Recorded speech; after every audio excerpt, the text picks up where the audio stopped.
মধ্যপ্রাচ্যে নতুন করে উত্তেজনা ছড়িয়েছে।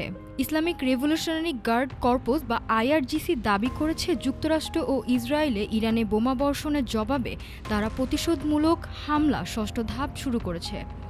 তাদের ভাষ্য অনুযায়ী মধ্যপ্রাচ্যের ২৭টি মার্কিন সামরিক ঘাঁটি লক্ষ্য করে ক্ষেপণাস্ত্র বা ড্রোন হামলা চালানো হয়েছে।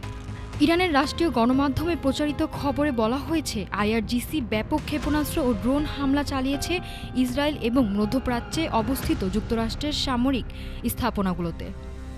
তাদের দাবি, অঞ্চল জুড়ে থাকা ২৭টি মার্কিন ঘাঁটি ছিল হামলা লক্ষ্যবস্তু।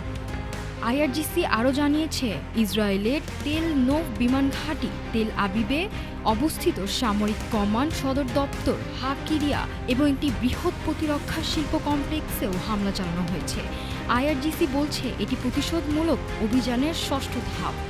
তাদের ভাষায়, ধাপে ধাপে আরও কঠোর ও ভিন্ন ধরনের পদক্ষেপ নেওয়া হবে, যা হবে পরপর আঘাত।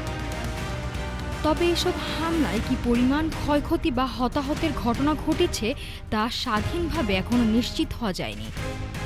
যুক্তরাষ্ট্র বা ইসরায়েলের পক্ষ থেকেও আনুষ্ঠানিক কোনো প্রতিক্রিয়া পাওয়া যায়নি। বিশ্লেষকরা বলছেন, পাল্টাপাল্টি হামলার এই পরিস্থিতি পুরো মধ্যপ্রাচ্য জুড়ে বড় ধরনের অস্থিরতা তৈরি করতে পারে। নাফিসা সামিয়া, ঢাকা টুডে।